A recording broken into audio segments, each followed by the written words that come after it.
Please raise your right hand. Do you swear to tell the truth, the whole truth, and nothing but the truth in this inquiry, Your Honor? I do.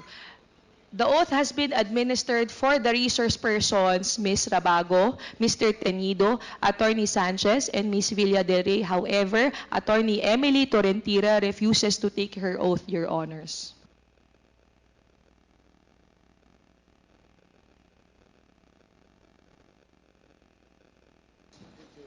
Mr. Chairman, I'm just wondering why attorney, what's the name of that that person? Attorney Emily Emily Emily Tolentino Torrentira, Your refuses to raise Tolentino. her hand for the oath taking. Uh, can we ask her why she refuses um, to take her oath? May I, Mr. You Chair, can Your all sit down, Honors. ma'am. Upo na po. Thank you. Bakit Your daw po Honor. ayaw ninyo mag-take ng oath? No, Your Honor, I am not refusing to take the oath. Prior to being asked to take the oath, I was trying to explain, Your Honor, that I am not an invited resource person. Second, that I have only been asked now to explain why there was no receipt for subpoena for the persons who are not present here. That is what I am trying to say, Your Honors, respectfully. I just wanted to explain that as part of the Legal Affairs Division of the office, I wanted to explain why we did not receive. In accordance with the rules governing inquiries in aid of legislation, wherein the rules of court suppletorily applies, Rule 14 in relation to Rule 21 of the Rules of Court, Your Honors, personal service must be made to resource persons who are being issued subpoena. With that, Your Honor, they being not present in the office at that time, no person can receive on their behalf, and hence there will be no proper service. Respectfully, Your Honors.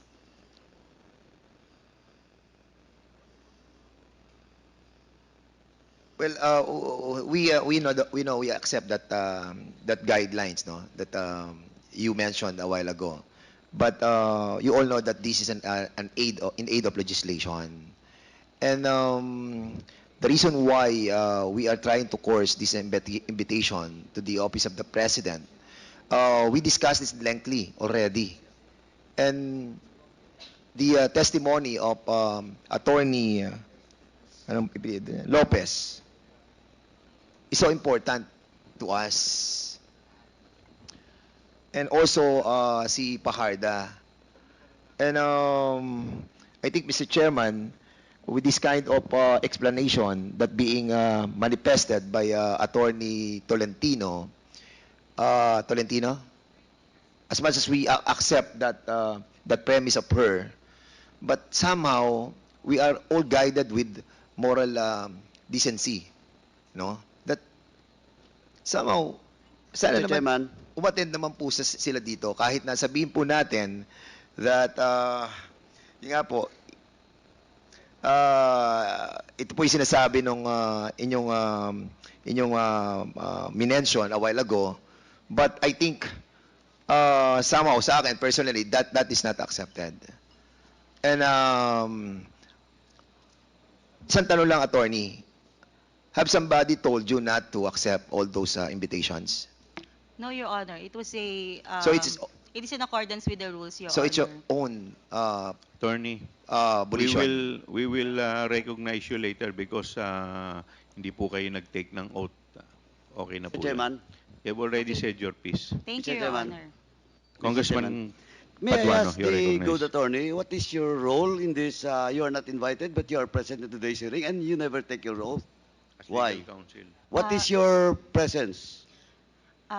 Mr. Chair, Your Honor, I am the Chief of Legal Affairs of the Office of the Vice President. So, I am here to represent the institution, Your Honor. so you are here to represent the institution. You should, before talking, you should take your oath. Because that is on record. You're a lawyer. You know that. You cannot speak unless until you take your oath.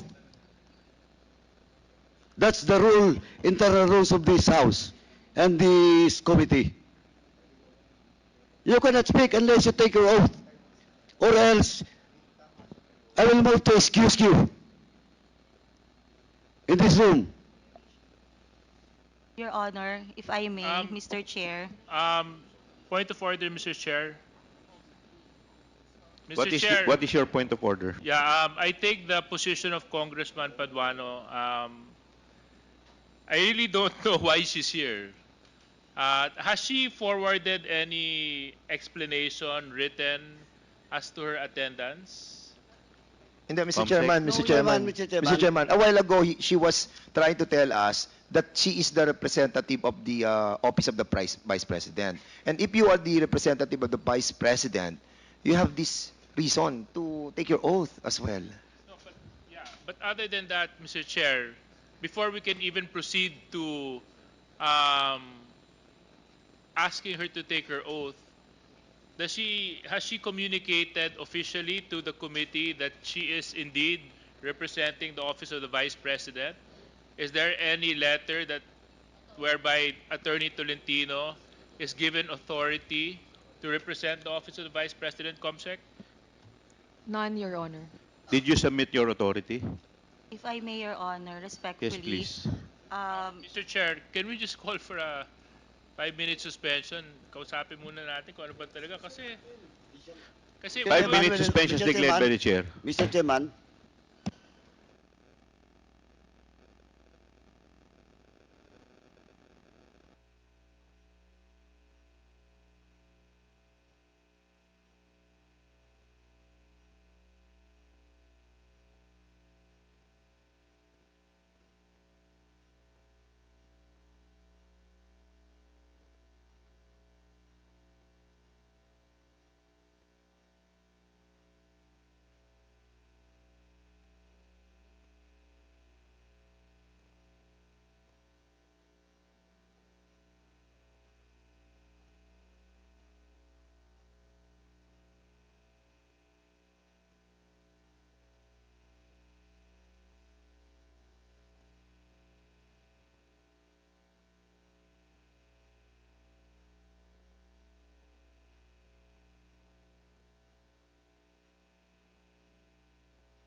Committee hearing resumes.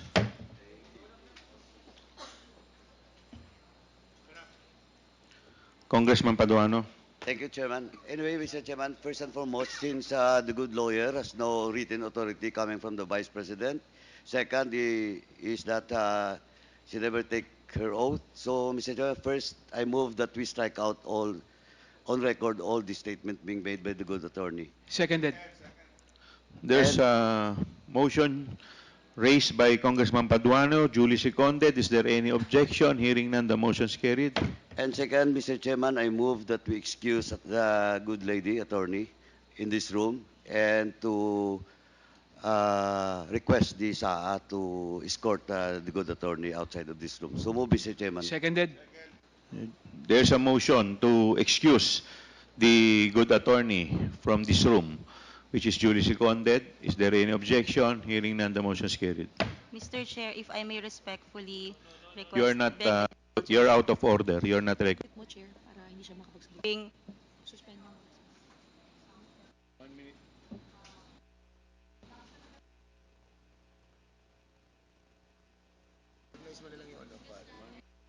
Suspend ko na lang. Your Honor, 1 minute suspension.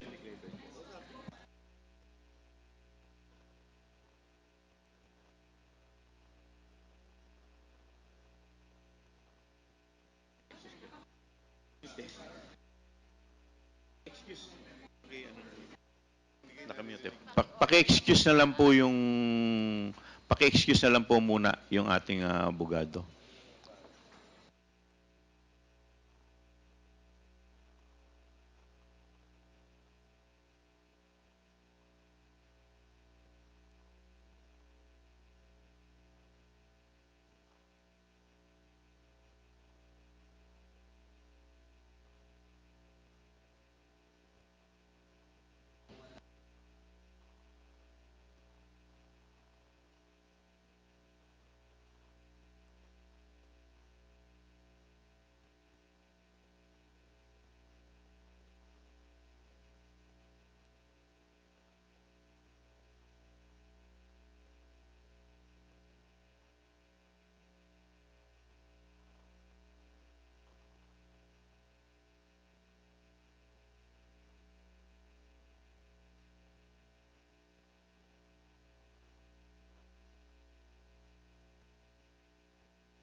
Committee hearing resumes. Mr. Chairman, Congressman J.J. Suarez, you're recognized. yeah. Mr. Chair, gusto ko lang po ilagay sa tamang perspective yung dahilan kung bakit po pina-excuse po natin yung isang individual na dumalo sa ating hearing. Baka po kasi magkaroon ng misunderstanding why she was excused from our hearing. Number one, she was not invited to attend today's hearing. Number two, she did not take her oath. So we don't even know the personalities and the circumstances to why she is here. And no communication was forwarded to the committee as to her attendance. For all we know, she can be somebody posing for somebody, and the committee cannot act on mere presentation without proper representation to the said committee, Mr. Chair. So para lang po maunawaan ng lahat kung bakit po natin pinakiusapan na ma-excuse yung isang individual na nagpakilala na Attorney Tolentino. Yun lang po, Mr. Chair. Thank you. Wala na po bang sasalita?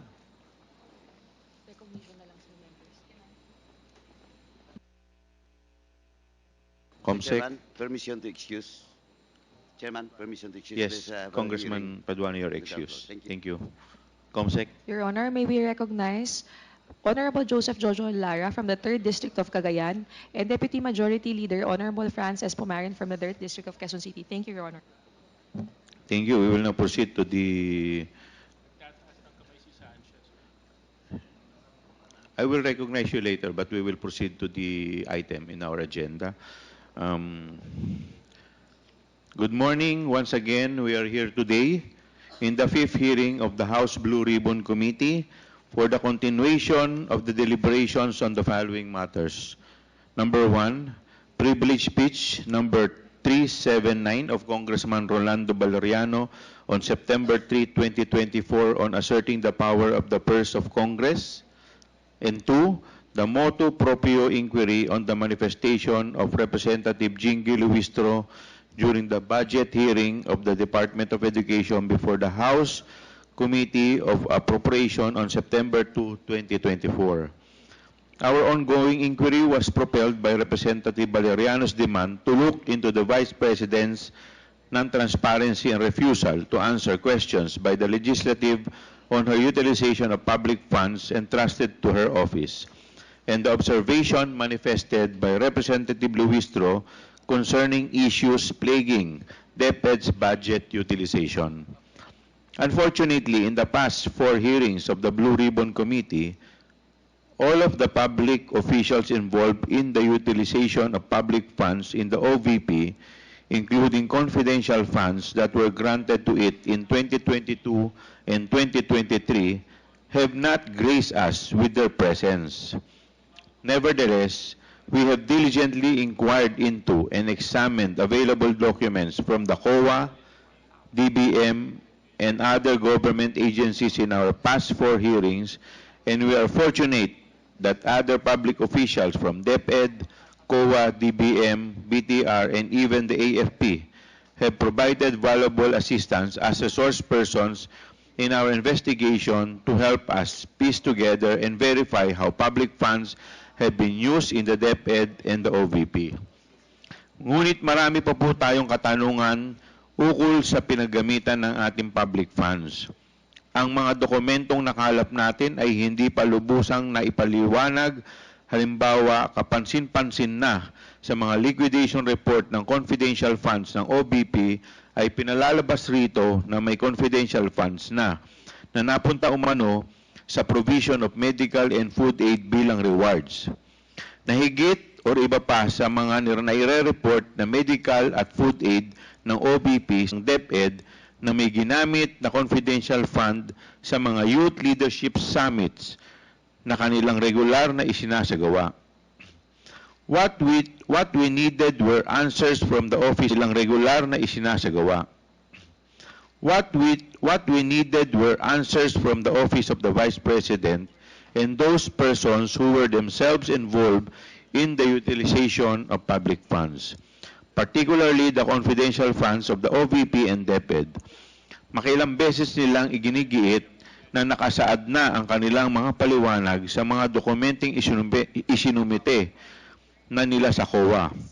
Ngunit sa ating mga nakita sa pagdinig na ito, hindi sapat na nagsumite lamang sila ng mga dokumento sa COA.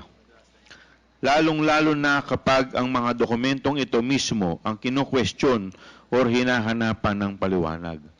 There are questions that the documents themselves can't answer. This is why we need the presence of these officials. Sila lang po makakasagot sa mga katanungan natin. Nais nating maging patas.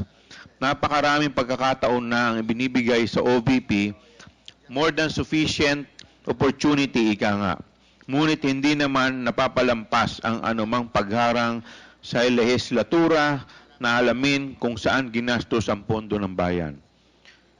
Sa panglimang pagkakataon ay pinatawag po natin uli ang mga concerned officials ng OVP, pati ang Special Disbursing Officer ng DepEd na si Edward Fajarda upang magbigay linaw sa mga dokumentong nakalap ng ating investigasyon. Sa araw na ito, hindi po muna tayo nag-iimbita ng ibang resource person at nang mabigyan natin ng sapat na oras ang lahat ng mga katanungan sa mga pinatawag natin ng mga officials ng OBP. At magkaroon din sila ng sapat na oras para sumagot sa ating mga katanungan. Maraming salamat po.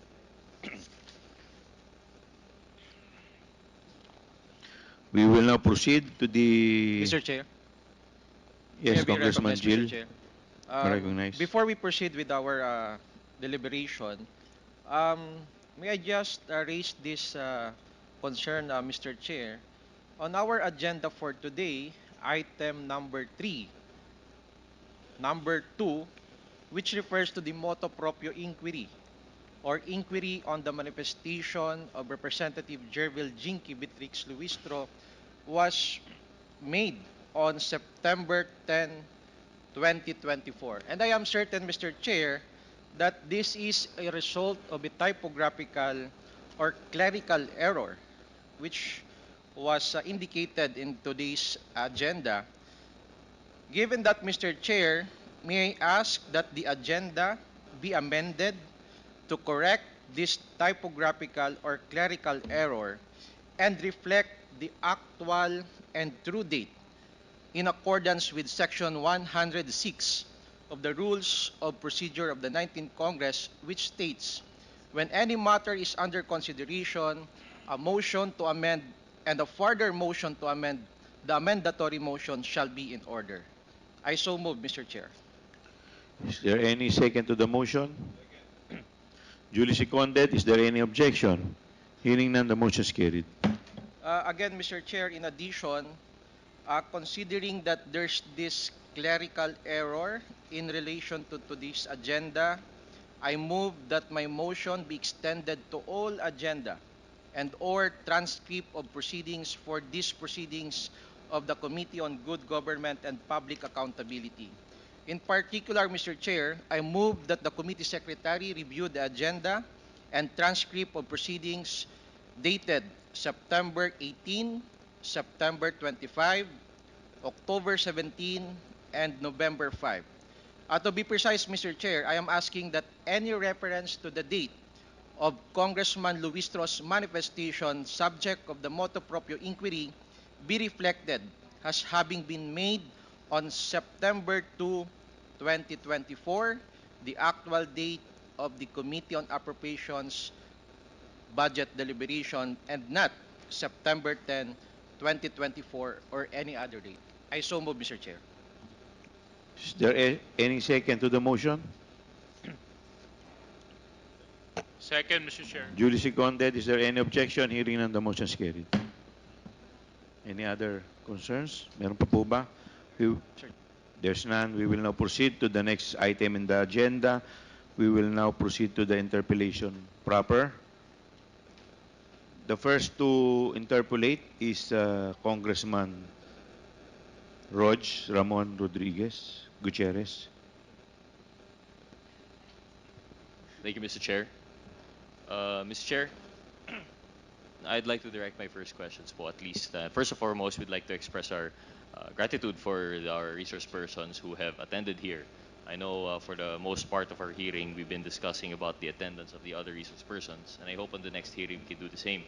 Na nandito po sila. But in the meantime, I think we would like, siguro I will start, Mr. Chair, to direct my questions to Miss Julieta Villa del Rey.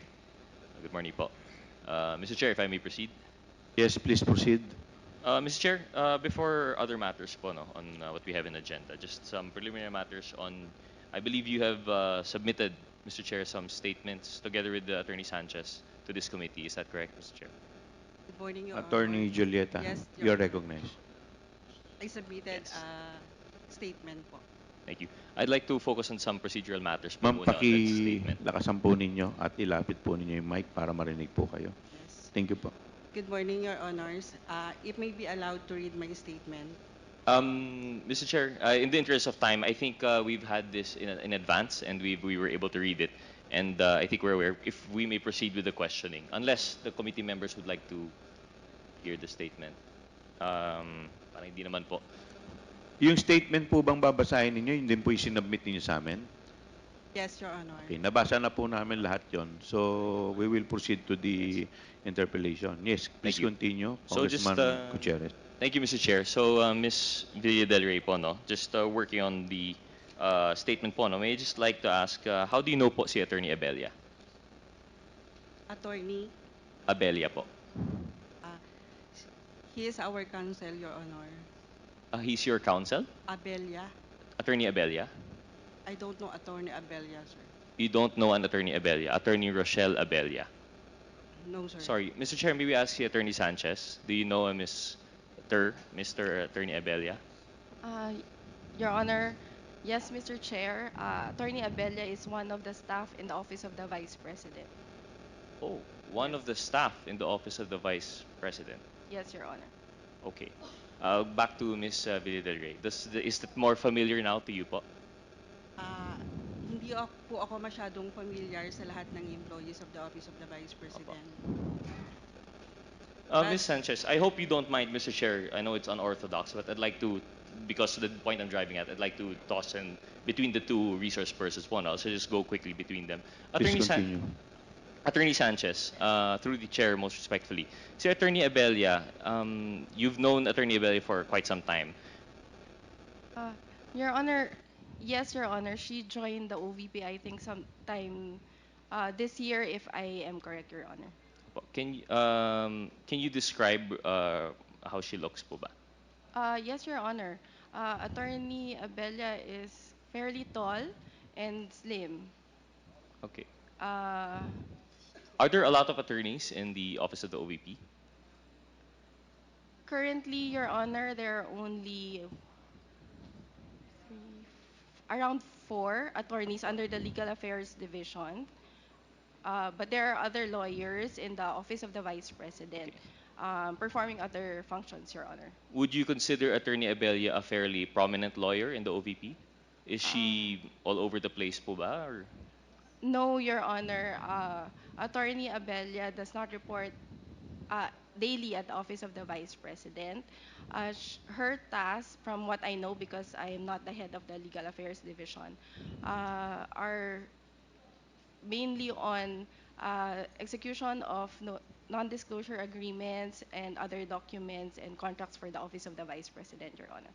Okay, so si Attorney Abella is mostly tasked with preparation of NDAs and you mentioned, sorry, can you repeat it for us, please? Contracts and other documents, Your Honor. Is she also tasked with preparing statements for I'm not the aware, OVP? Your Honor. Not aware. But she, right? Yes, Your Honor. Attorney Abella is a person who, although is not on site, would sometimes be on site. Most of the days, I think, in the week, she is on site, Your Honor. And her office is her outside, her external office. Would you know kung saan po ito? No, Your Honor. No. So just the internal office. And Yes, all Your of Honor. your interactions with Attorney Abella have been inside the office of the OVP. Yes, Your Honor. You've never interacted with Attorney Abella outside the OVP. No, Your Honor. Okay. I'd like to return my question po to Ms. Villa Del Rey. After the description po, no? Attorney Roch, I will just like to interject in line with your line of questioning. Saan po ba yung official office po ni OVP? Mr. Chair, the official office of the OVP is at the 11th floor, Robinson Cybergate Plaza, Mandaluyong City. Your Honor. Mandaluyong. Yes, Your Honor. Okay. Please continue. Thank you, Mr. Chair. Ms. Villa Del Rey, so after the descriptions, given the job description and actual physical description and office description of Ms. Abella, hindi pa rin po familiar po sa inyo? I remember now, Your Honor, si Attorney Abella po is once pumunta sa office. Once accounting.